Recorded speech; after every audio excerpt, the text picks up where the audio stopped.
Siyata Dishmaya, Masechet Baba Kama, Daf Chavbet. Nous commençons aux deux derniers mots de la cinquième ligne, à Kelev Shel Natal. Nous reprenons le cas de la Mishnah, un chien qui a pris un morceau de pain sous lequel étaient collées des braises.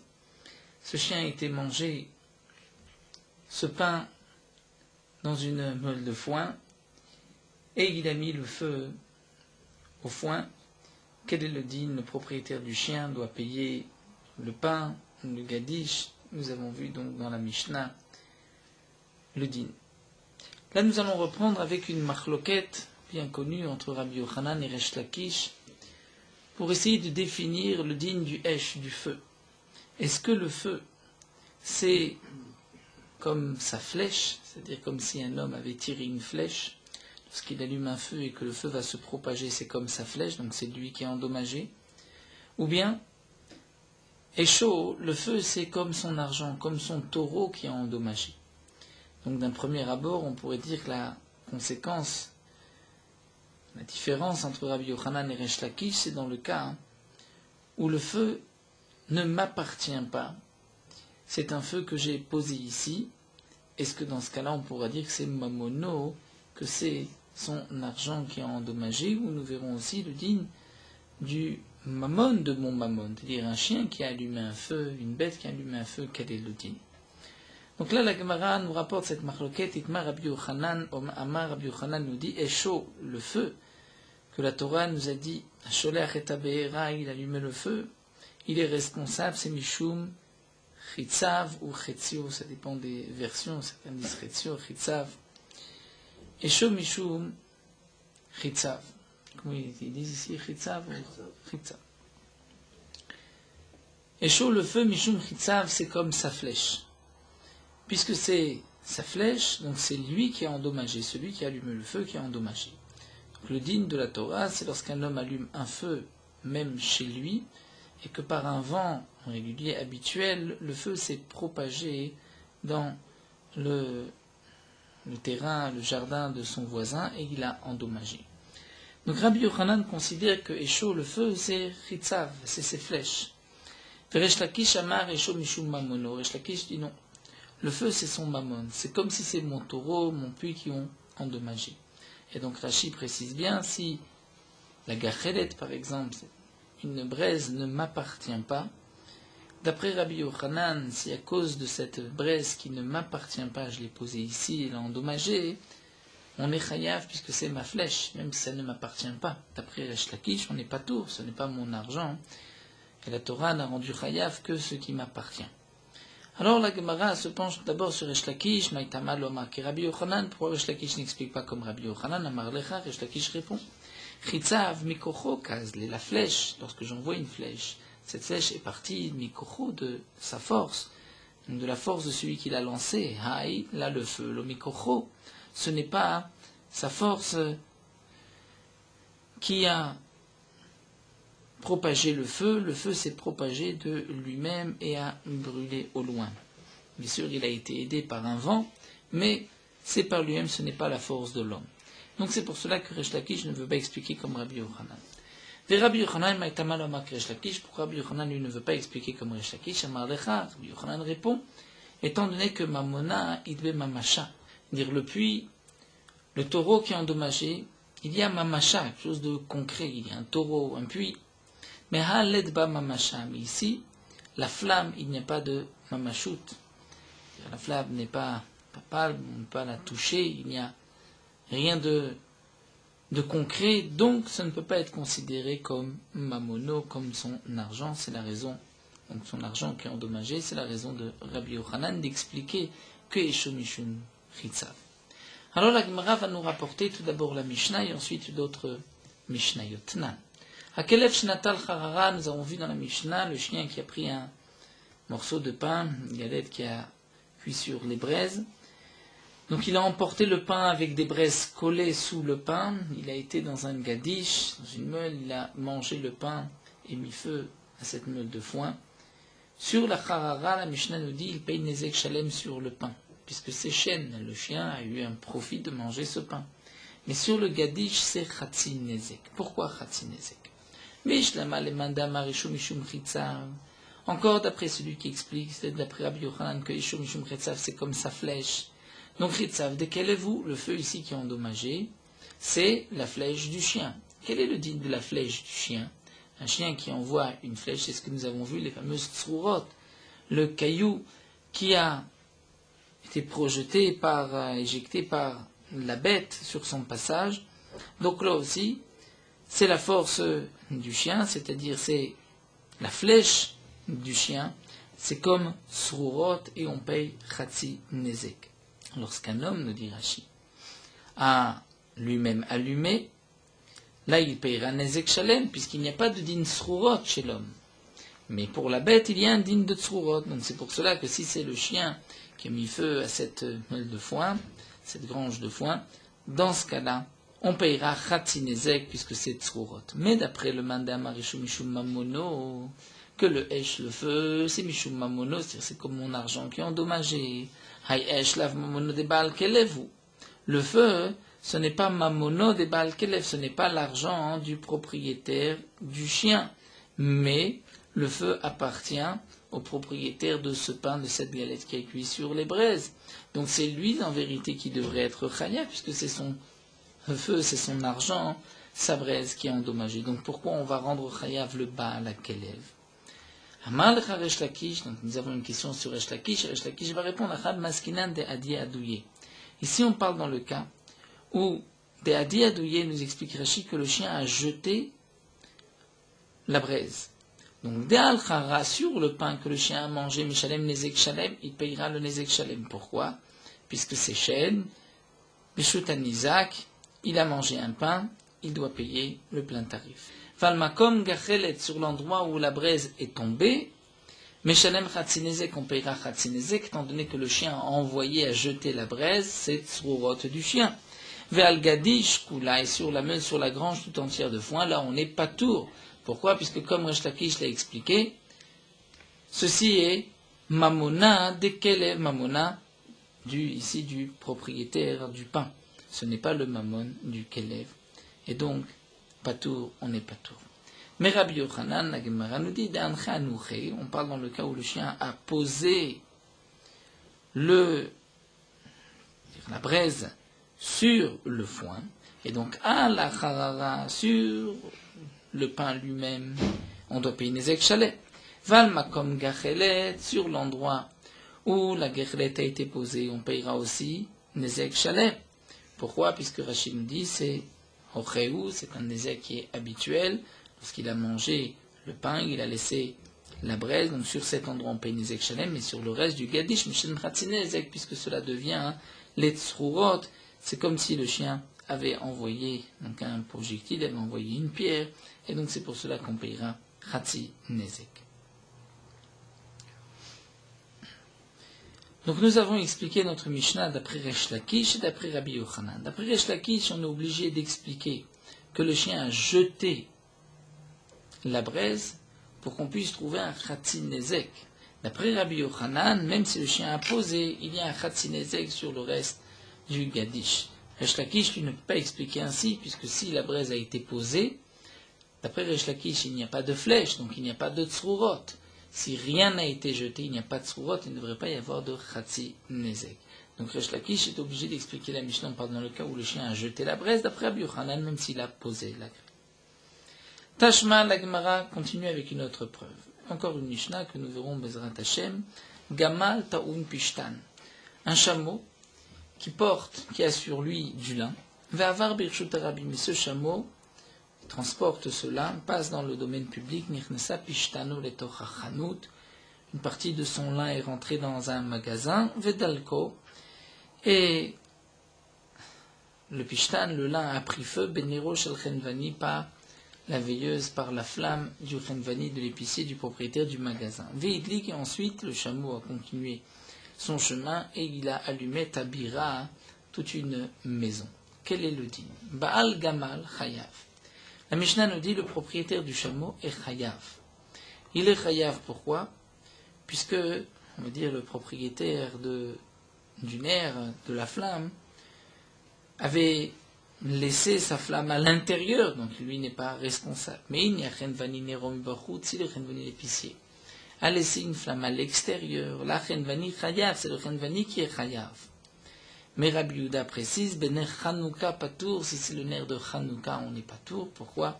Puisque c'est une mitzvah de laisser Ner Chanouka dans le Reshut Arabi Mipirso Menissa, donc il avait le droit de laisser ce nerf à l'extérieur. Maintenant, nous allons essayer d'expliquer la Mishnah, la raison de ce din-là, d'après Rabbi Yochanan, d'après Resh Lakish. Mishlama le mandam aresho mishum chetzav, nous dit la Gemara encore d'après Rabbi Yochanan qui pense que le feu c'est comme sa flèche. Donc ici, lorsque le chameau a fait rentrer ce qu'il transportait, donc le lin, dans le magasin, et que le lin a pris feu pour ensuite brûler toute une maison, donc c'est Ritzav de Gamalou, c'est Ritzav, la flèche du Gamal, du chameau, puisque le feu c'est comme une flèche. Si c'est la flèche du chameau, donc on paye Chatzin Nezek, et donc c'est pour cela que Chen Baal, c'est marqué que le Baal, propriétaire du Gamal, est lui responsable. Baal Gamal Chayav, il devra payer, puisque c'est Tzrurot de son Gamal. Mais d'après le Mandéama, Mishum Mamono, d'après Resh Lakish qui pense que le feu, c'est son argent, ici, ce n'est pas l'argent, le feu du propriétaire du chameau, c'est le feu d'une Chenvani. Donc comment se fait-il que le Baal Gamal est Chayav, Haïesh, Lav Mamone de Baal Gamalou, ce n'est pas l'argent du propriétaire du chameau, c'est plutôt du Chenvani de l'épicier. Et d'après Resh Lakish, on ne peut pas rendre Chayav le propriétaire du Gamal, du chameau, étant donné que le feu ne lui appartient pas. Amar lecha Resh Lakish va t'expliquer cette Mishnah, Chab Maskinan b'Mesachsechet Kol Avera Kula. On parle ici dans le cas où le chameau est passé devant toute la maison et a brûlé petit à petit toute la maison. Donc ceci est considéré, comme nous l'avons vu plus haut, comme l'endroit où la gachelet, la braise, a été posée.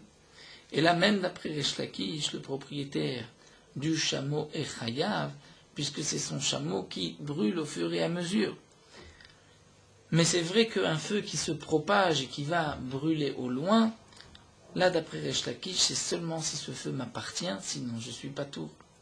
Donc comment comprendre ici que le Baal Gamal est chayav? C'est lorsque le Gamal, le chameau, s'est approché de la maison et a brûlé la maison petit à petit par le lin enflammé qu'il portait. Alors demande l'Agma Yachi, c'est ainsi, et Masefa, comment tu vas-tu lire la suite de cette Mishnah?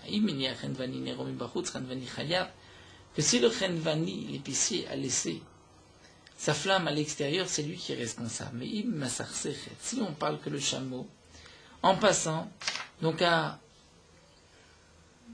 touché, son poids a touché la flamme, et que le lin a pris feu, mais qu'ensuite le chameau continue et il se pose centimètre après centimètre, mètre après mètre de cette maison et il la brûle, donc Amaï Chayav, pourquoi là dans ce cas-là c'est le Chenvani qui est Chayav?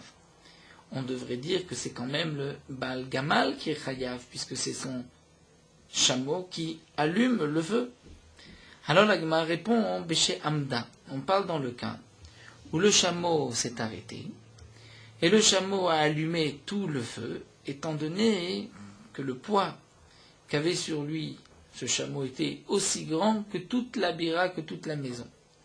Rachid nous explique que la Gemara n'avait pas fini d'expliquer qu'on pose une question après l'autre. Amda vesirsecha, vani patour, alors demande la Gemara, si on parle dans le cas où la bête s'est arrêtée, et qu'ensuite, donc au même moment elle a mis feu, et puisque le poids de la bête correspondait, on va dire, à la taille de toute la maison, donc c'est sûr que le Chenvani est patour, et que c'est le Baal Gamal qui est chayav. Pourquoi on dit que c'est le Chenvani qui est chayav s'il a laissé sa flamme à l'extérieur? Amar Ravuna Barmanor, Meshmede Ravika. Donc là on va répondre que Ravuna nous a dit au nom de Ravika, Chamaskin Kanchanda Latil Memea. On parle dans le cas où le chameau s'est approché de la flamme qui était à l'extérieur. Donc le Chenvani n'avait pas le droit de laisser la flamme à l'extérieur, sauf si c'était Hanouka. Hanouka, il n'est pas tout. Mais si ce n'est pas Hanouka, il n'a pas le droit de laisser une flamme à l'extérieur. Il l'a laissé, le chameau s'est approché, et tout le poids du chameau a pris feu. Ensuite, lorsque le chameau continue et s'approche de la maison, le chameau s'est arrêté, Mais là, c'est toujours le Chenvani, l'épicier, qui est chayav. Pourquoi? Parce qu'on parle dans le cas quand Shamdal a-t-il mémère. C'est-à-dire que la bête s'est arrêtée pour faire ses besoins. Donc là, le propriétaire du chameau ne pouvait pas la faire avancer. Et donc lorsque toute la maison a pris feu, c'est à cause du Chenvani. Et la Gemara donc nous dit Recha Baal Gamal Chayav. Dans le premier cas, c'est le propriétaire du chameau qui est Chayav. Pourquoi Deloi Baila Fouché Beteina? Puisqu'il aurait dû faire attention, ne pas mettre une si grosse charge sur son chameau, puisque la charge a même permis, elle était tellement grande, puisqu'elle était grande, c'est pour cela que la charge est même rentrée dans le magasin et a pris feu là-bas. Donc c'est le propriétaire du chameau qui est chayav, mais dans la Sefa, c'est le Chenvani qui est chayav. Pourquoi?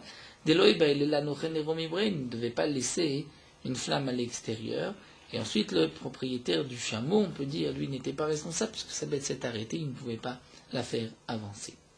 Donc là encore, nous avons expliqué, d'après Rabbi Yochanan Beresh Lakish, comment comprendre cette Mishnah. Nous avons une autre Mishnah, que nous verrons aussi par la suite dans la même Masechet.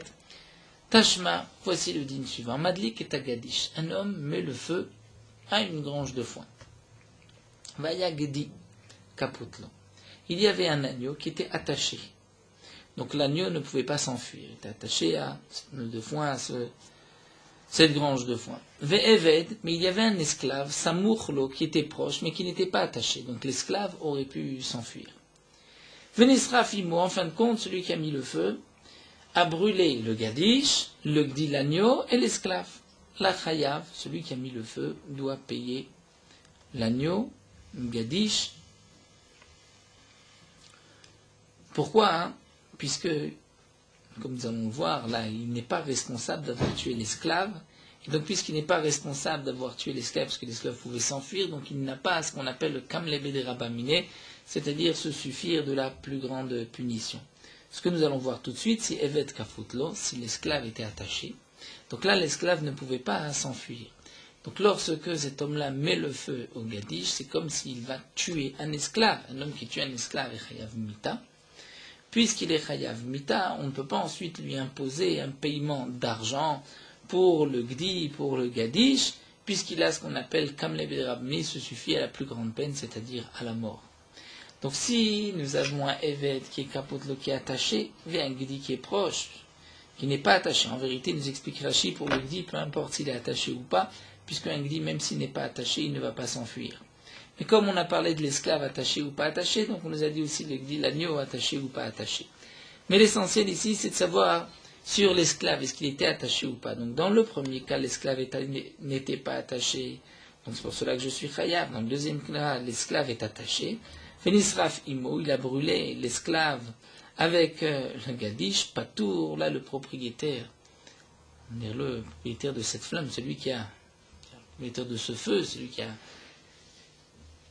allumé le gadish, et patour, étant donné qu'il a kamlem de Rabamini, il a tué un esclave. Alors nous dit la Gemara, on va analyser cela d'après Rabbi Yochanan Resh Lakish, encore d'après Rabbi Yochanan qui dit que le feu c'est comme ta flèche. Mishumachi patour, on comprend pourquoi on est patour dans le deuxième cas, puisque c'est comme si tu as lancé une flèche et que tu as tué un esclave, donc tu es chayav mita, tu es patour sur le reste. Et là, les mandam Arisho Mishum Mamono, mais d'après celui qui pense, Resh Lakish, que Esho, le feu, c'est son argent qui est endommagé, c'est comme son taureau qui est endommagé. Amaï patour, pourquoi si l'esclave est mort, il est patour? Ilu katal tore avda, si son taureau avait tué un esclave, achinamed le mechev, est-ce qu'on aurait dit qu'il n'est pas chayav? Bien sûr qu'il est chayav. Un homme n'est pas chayav mita si son taureau a tué un esclave. Donc il n'y a pas de kamle bederabamine. Donc c'est sûr que si son taureau avait tué un esclave, il est chayav. Et Rashi rajoute, on le voit dans la Torah où on paye kesef shloshim shkalim iten ladonav pour un taureau qui a tué un esclave. Donc si c'est ainsi, si on considère que Esho c'est Mishum Mamono, c'est son argent, donc le feu qui est allumé c'est son taureau qui est endommagé, lorsque son taureau a tué un esclave, on doit quand même payer. Si on paye pour l'esclave, on paye aussi pour l'agneau, pour le gadish. Hamar lecha Rabbi Shimon Lakish, donc la question est sur Resh Lakish. Rabbi Shimon Lakish, Resh Lakish répond Achab Maskinan Keshiitzit Begufo Shelev. Et on parle dans le cas où cet homme-là a allumé sur l'esclave, c'est-à-dire il a brûlé l'esclave. Donc là, il a vraiment tué, la Kamlebe de Rabamine. On dit l'agma yachilma il est mémoire, alors quel est le chidouche? Si cet homme-là a été tué l'esclave, l'a brûlé, c'est sûr qu'il est patour même sur le reste, puisqu'il est Kamel Bederabamine, ce n'est pas son feu qui s'est propagé. La Gemara répond, le chidouche, c'est que le gdi et l'esclave n'appartenaient pas à la même personne. Et le chidouche, c'est que même s'il est chayav mita à cause de cet esclave, mais c'est vis-à-vis du propriétaire de l'esclave, on va l'appeler Réhouven, eh bien il est quand même patour vis-à-vis du propriétaire de l'agneau qu'on va appeler Shimon. Bien que Réhouven et Shimon ne sont pas, l'esclave et l'agneau n'appartiennent pas à la même personne, donc il n'y a pas de chiyuv mita et tashmim pour la même personne, malgré tout, puisque celui qui a brûlé l'esclave a lui-même deux chiyuvim, un mita parce qu'il a tué un esclave, et le mammon parce qu'il a brûlé une grange, du foin, une meule, il y a Kimle Bederabamine. Tashma, la Gemara continue avec une autre preuve. Asholea Cheta Beira. Donc encore une fois, nous allons essayer d'expliquer d'après Rabbi Yochanan et Resh Lakish. C'est marqué Asholea Cheta Beira, un homme qui a envoyé le feu. Beyat Cheresh Shote Katan, dans les mains d'un Cheresh, un sourd muet, un choté, un fou ou un enfant. Donc ce sont trois personnes qui ne sont pas responsables de leurs actes. Et donc bien sûr, le Cheresh a mis le feu ensuite à quoi que ce soit. Patour Medine Adam, celui qui a donné la flamme dans les mains du Cheresh Oteve Katan est patour de Medine Adam, du tribunal terrestre. On ne peut pas le rendre chayav, mais il est chayav bidei shamaim dans le ciel. Donc, encore d'après Rabbi Yochanan qui explique que le feu c'est ta flèche. Donc là, pourquoi tu es patour? C'est-à-dire c'est le sourd muet qui est ensuite brûlé, qui est allumé. Donc c'est la flèche du sourd muet. La flèche du sourd muet, je ne suis pas responsable. Et là, les mandamans, mais d'après celui qui pense que Esho, Mishu, Mamono, que le feu c'est ton argent. Donc quand tu as donné le feu dans les mains du sourd-muet et de l'enfant, c'est comme si tu lui as donné un taureau dans les mains. Et quel est le din? Le massar shoro le cheshotev katan, si un homme a envoyé son taureau dans les mains d'un cheshotev katan achinamel mechayav, est-ce qu'il n'est pas chayav? Bien sûr qu'il est chayav. Nous avons dit que si Rashi nous rapporte la Gemara d'Afiout, que si on donne dans les mains d'un cheshotev katan son taureau, que le taureau endommagé, on est chayav, puisque eux ne vont pas le garder. Donc comment se fait-il que si j'envoie le feu dans leurs mains, je ne suis pas tour, et c'est un taureau, je suis chayav, pourtant le feu c'est comme un taureau. Et l'Agma répond à Itmar Allah, nous avons déjà répondu que Resh Lakish a expliqué. Resh Lakish a déjà dit Mishme de Chizkia au nom de Chizkia, Lo Shanouk Shemasalo Gachelet Vediba.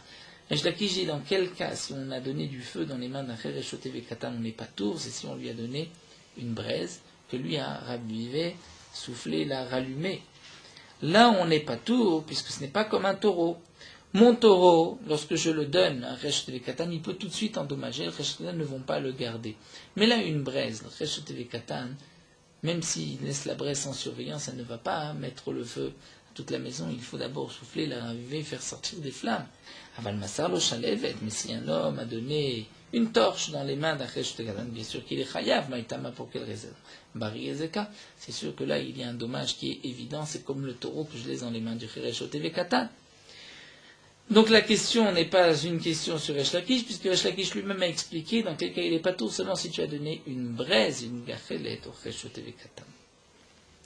Puis Rabbi Yochanan Amar, Rabbi Yochanan dit, Afilu Shalevet Patour, que même si on donne une flamme dans les mains du Resh Katan, on n'est pas tour. Puisque Rabbi Yochanan pense que Yeshua Mishum Chitzav, et donc ça c'est la flèche du sourd muet. Kassava, Rabbi Yochanan pense Tzavta de Cheresh Kagarim. Ce n'est pas moi qui lui ai mis dans les mains un taureau qui peut endommager, mais c'est le fait, tzavta, c'est-à-dire que la braise, la flamme ici dans ce cas-là est restée accompagnée du sourd muet, et comme Rashi avait expliqué plus haut deux explications, tzavta signifie comme une tenaille, c'est-à-dire que le cheresh l'a tenu, ou tzavta, c'est Milachon, Rashi avait dit, il s'est trouvé seul avec la flamme, et c'est pour cela qu'il a mis le feu à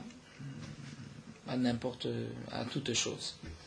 Et donc, d'après Rabbi Yochanan, même la Shalevet, je suis pas tour, parce que cette Tzavta des Cheresh, on va dire, c'est le Cheresh qui a attrapé la flamme, Kagarim, qui a été la cause de ce feu, et l'Omer Chayev, d'après Rabbi Yochanan, on est Chayav que dans le cas des Massar, les Gavaza, Silta et Sharga. Donc, quel cas on est Chayav, Si on a donné du feu dans les mains d'un sourd-muet ou d'un enfant ou d'un fou, c'est dans le cas où on leur a donné du bois sec. Ces tasses sont des petites brindilles et une bougie, une flamme. Et donc là, c'est sûr que c'est une pshia parce qu'il va allumer tout de suite. C'est comme si on lui a donné donc un taureau qui endommage. En tout cas, nous avons répondu aussi, d'après Resh Lakish, on parle dans le cas où ce n'est qu'une gachelet, une braise, et donc c'est pour cela que ça ne ressemble pas au cas du taureau que j'ai donné dans les mains du Chovesh Katan. La Gemara continue à Marava, Krao Matnita, Mesaïl Rabbi Yochanan. Rava nous dit, nous avons et un pasuk, une braïta, qui vont dans le sens de Rabbi Yochanan. Kra, le pasuk d'Irti, c'est marqué Kitetseesh. Kitetseesh, nous dit Rashi, lorsque le feu va sortir, Tetse Me'atzma, c'est-à-dire il sort de lui-même. Rashi explique, c'est-à-dire lorsque j'allume un feu chez moi, et qu'ensuite ce feu se propage de par lui-même dans le champ du voisin. Ce n'est pas dans le cas où on va allumer la grange de son voisin, mais parce que ce n'est pas quitté tse'esh, mais quitté tse'esh, j'ai allumé ici, le feu est sorti, tetse me'atzma, de par lui-même. Et là, dans ce cas-là, nous dit la Torah, Yeshalem amavir et tabe'era, il devra payer celui qui a allumé ce feu. Donc d'un côté, c'est un feu qui a pris de par lui-même, et juste après, la Torah appelle le mavir, celui qui a allumé, qui a brûlé.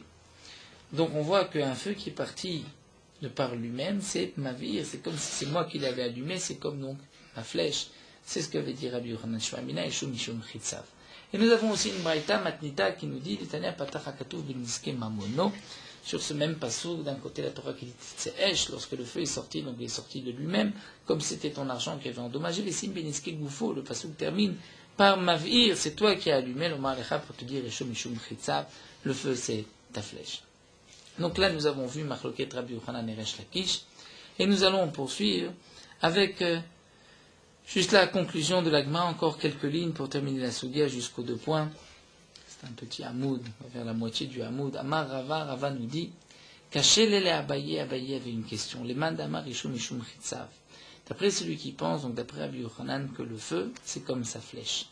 Tamun ba'esh de patar achmana echem eshkachat. Dans quel cas on peut imaginer ce que la Torah nous enseigne, que le feu qui a brûlé quelque chose de caché, on n'est pas tour. Quelle est la question? Rachid nous explique, étant donné que si un homme, nous reprenons plutôt le titre de Tamoun juste avant, un homme met le feu à une grange, et dans cette grange il y avait caché à l'intérieur une chaise, une table qui ont brûlé. On n'est pas tour sur la table, puisque ça ne se voit pas de l'extérieur. Dans le cas de chetz, d'une flèche, si un homme envoie une flèche et qu'il a endommagé donc quelque chose de caché, il est évident qu'il sera chayav. Même si donc la flèche a transpercé, c'était dans une pochette, dans un drap, et que la flèche a transpercé et endommagé à l'intérieur, c'est sûr qu'on est chayav. Donc quelle différence avec le feu, où là on voit que Tamoun on n'est pas tour, puisque le feu c'est chetzav, c'est sa flèche. Et l'Agma répond, Venichale, donc Abaye a répondu à cette question, Kegon Shenaflad Lekal Otochatzer. C'est-à-dire que l'incendie est tombé dans cette cour, Venaflag Geder, et le mur de cette cour est tombé. Shelom Mahmat Leka, ce n'était pas à cause du feu, si c'est à cause du feu, c'est toujours Chitzav, la flèche qui a fait tomber le mur. Donc là, le mur est tombé, mais pas à cause du feu. Et le feu a continué de se propager, endommager dans une autre cour. Là-bas, on ne peut pas dire que c'est ma flèche. C'est comme si la trajectoire, la lancée de la flèche s'est arrêtée, puisque au moment où il a allumé le feu, il y avait un mur, donc le feu n'était pas censé traverser ce mur. C'est comme s'il lance une flèche et que la flèche doit s'arrêter au mur. Lorsqu'ensuite le mur est tombé et que le feu continue de se propager, donc là, pourquoi on n'est pas tour dans Tamoun, c'est-à-dire si dans l'autre champ il y avait, c'est-à-dire derrière ce mur qui s'est caché quelque chose de caché, là on n'est pas tour puisque ce n'est plus Chetzav, ce n'est plus sa flèche. Mais alors demande l'Agma Yachid Inyangelou Inamek le Chetzav. C'est ainsi, alors même ce qui est dévoilé, on n'est pas tout, puisque tout le principe du feu, c'est Chitzav, sa flèche, mais là, puisqu'il n'y a plus de flèche, étant donné qu'il y avait un mur, donc normalement ça s'arrête là. Lorsque le mur est tombé, ce n'est plus sa flèche qui est endommagée. Et la Gemara va nous donner un grand yesod, les man d'Itle, Mishum Chitzav, était la même Mishum Mamono. C'est-à-dire qu'en vérité, Rabbi Yochanan, dans le din Isha Mishum Chitzav, il pense aussi que c'est Mamono. Il n'y a pas une marloquette, est-ce que c'est juste Mamono ou juste Chitzav? Rabbi Yochanan pense que c'est les deux. Et dans le cas où on peut faire intervention de flèche, donc on fera intervenir. Donc si on allumait un feu dans un champ, et qu'il y avait quelque chose de tamoun de caché, c'est sûr qu'on est chayav, c'est comme une flèche. S'il y avait un mur, et donc au moment où on allumait le feu ne devait pas se propager au-delà du mur, et qu'ensuite le mur s'est écroulé. Donc pour tout ce qui a brûlé derrière ce mur, ce n'est plus chitzav, sa flèche. Puisqu'au moment où on a allumé, ça ne devait pas dépasser, mais ça reste mamono. Et donc mishum mamono, on est chayav galouille, mais on n'est pas chayav sur ce qui est tamoun. Et bien sûr, on parle qu'Egon Shayel, le Godra, Velonidra, il avait la possibilité, avant que le feu ne se propage, de remettre le mur, de reconstruire le mur, il ne l'a pas fait. Datam Shoro'u, donc c'est comme son taureau qui est endommagé, qu'on pouvait garder, et que on n'a pas gardé. Et Rachid nous explique, même si on ne peut pas le rendre chayav à cause du moment où il a allumé, puisque au moment où il a allumé, le feu ne devait pas se propager au-delà de ce mur, mais en fin de compte, puisqu'il n'a pas gardé par la suite la braise, c'est-à-dire il n'a pas reconstruit le mur, donc là il est chayav pour tout ce qui brûlera par la suite. Donc Atam Shoro'u, c'est comme son taureau, Velotapar Be'apé qu'il n'a pas gardé. C'est comme un homme, comme Rachid nous dit, qui rentre son taureau dans un enclos, il ne ferme pas l'enclos et le taureau est sorti. Puisque c'est ainsi, puisque nous avons vu Rabbi Yochanan Resh Lakish, là penche Mishum Chitzav, mais aussi Mamono, et Resh Lakish pense juste Mamono. Donc il nous reste maintenant à définir quelle est la nafkamina, la différence entre Rabbi Yochanan et Resh Lakish, puisque dans tous les cas nous avons Mamono. Donc là il nous reste à trouver un cas où nous n'avons que Mamono et pas Chitzav. C'est-à-dire qu'il y a une différence de Tashlum entre Mamono et Chitzav, puisque maintenant, d'après la conclusion, celui qui pense, Rabbi Yochanan, qui pense Mishum Chitzav, pense aussi Mishum Mamono. Alors, Maï Benayu, quelle est la différence?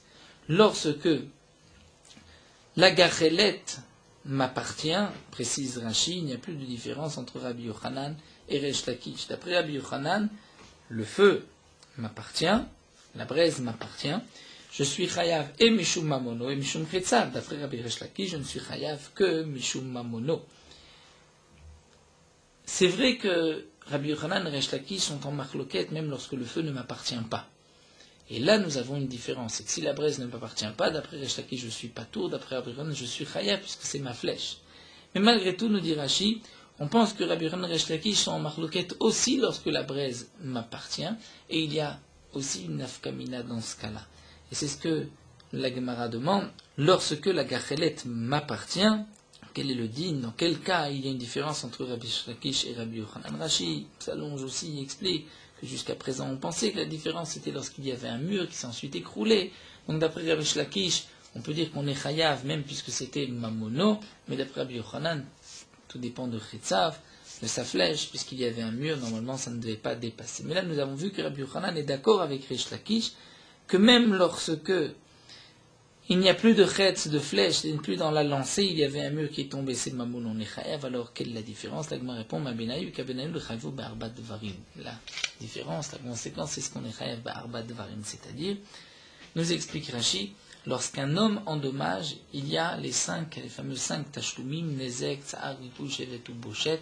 Un homme endommage son prochain, il doit payer le dégât, nezek, mais aussi les frais du médecin, la honte, la souffrance et le chômage. Lorsqu'une bête ou mon argent endommagé, on ne paye que le nezek. Ici, la différence, c'est ce qu'on écrit, donc les arba dvarim. Les arba dvarim, nous explique Rashi, c'est le nezek tsar ripouille des chevet, mais pas bochet. Étant donné que bochet, la honte, il faut avoir une kavana.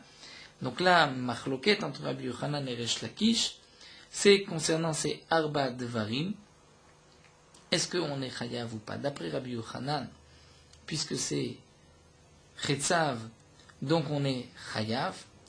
D'après Resh Lakish, on n'est pas tout puisque c'est mamono. Et mamono n'est pas chayav de arba dvarim. C'est donc dans ce cas-là que nous avons une différence entre Rabbi Yochanan et Resh Lakish. Rashi conclut la Sougia en disant que nous avons aussi d'autres différences, ce que nous avons vu plus haut à propos du chien, du gamal, que d'après le Madama Mishum Chitzav, il est chayav, parce que Mamono, même si ce n'est pas Chitzav, ou Chitzav, même si ce n'est pas son argent, alors que d'après le Madamar, que ce n'est pas Mishum Chitzav, d'après Shlakish, mais ce n'est que Mamono, on ne peut l'expliquer que Mesar Sechet, comme nous l'avons vu ici, par exemple le chameau, et va allumer, il va se mettre à côté de la maison, centimètre par centimètre, et va la brûler. Donc ça c'est aussi des nafkaminotes qui ne sont pas rapportées, mais les Rashi sont des nafkaminotes qui sont évidentes. Seulement pourquoi on nous rapporte les Arba Devarim, pour nous dire que même lorsque la Brest appartient, il y a aussi une différence entre Rabbi Yochanan et Resh Lakish, ou encore nous dit Rashi, on préfère rapporter un cas qui est courant, alors que le cas du chameau, du chien, ce ne sont pas des cas courants, donc Agma voulait rester dans un cas courant entre Rabbi Yochanan et Resh Lakish.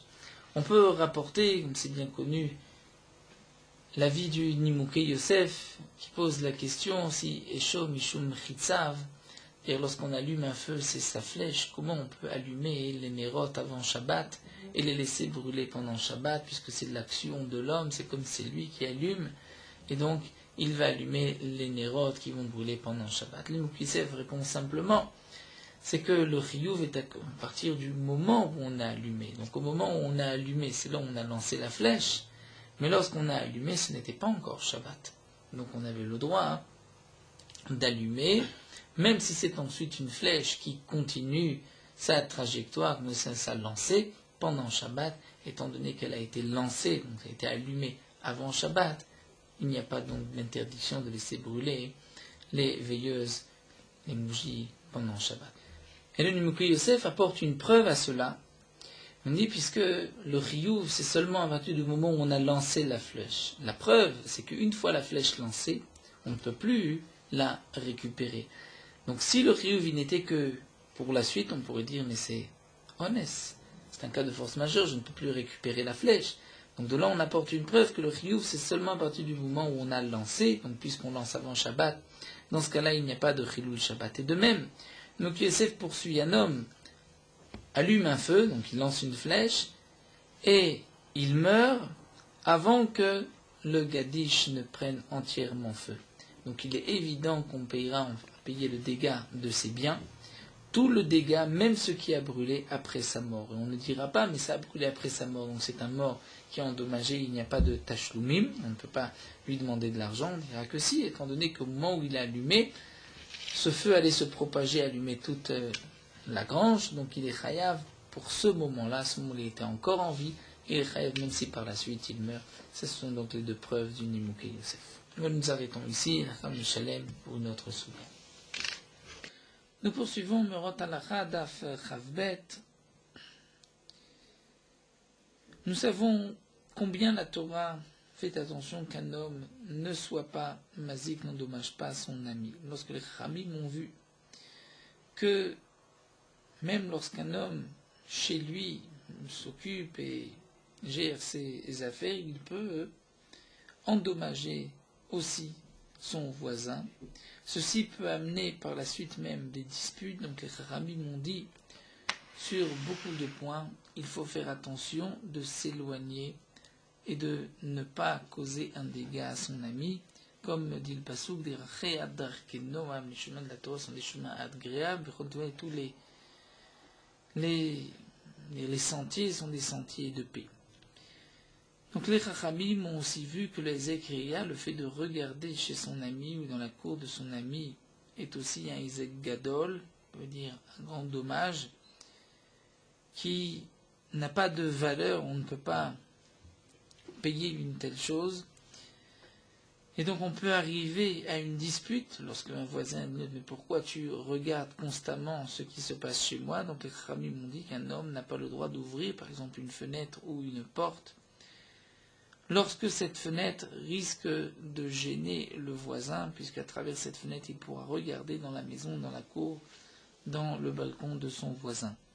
C'est seulement donc dans les cas où les Chachamim ont permis, donc il faudra en cas de question, se diriger vers un dayan qui pourra répondre aux questions en fonction de la halacha. Lorsque l'on fait attention de tout ce que nous avons mentionné plus haut, à ce moment-là, la Shrina réside au sein du peuple d'Israël. Comme c'est rapporté à propos de Bilam, Bilam a vu le peuple d'Israël, Shochen, qui résidait, qui habitait les Shvatim en fonction des tribus. Les Chachamim ont dit que Bilam avait vu que les portes des tentes des Bnei Israël n'étaient pas une dirigée une en face de l'autre. Et donc là, Bilam a dit, la Shrina, ces hommes, ces Bnei Israël méritent que la Shrina réside parmi eux. Donc il y a beaucoup de détails dans ces halachot, beaucoup de choses qui dépendent aussi du minag, de l'endroit. Donc il faudra, en cas de question, poser la question à un rav compétent, généralement un dayan, et que même dans le cas où nous avons le droit d'ouvrir une fenêtre, c'est simplement pour pouvoir profiter de l'air ou de la lumière, mais il est évident qu'il y a une interdiction de se mettre à la fenêtre et de regarder ce qui se passe chez son voisin.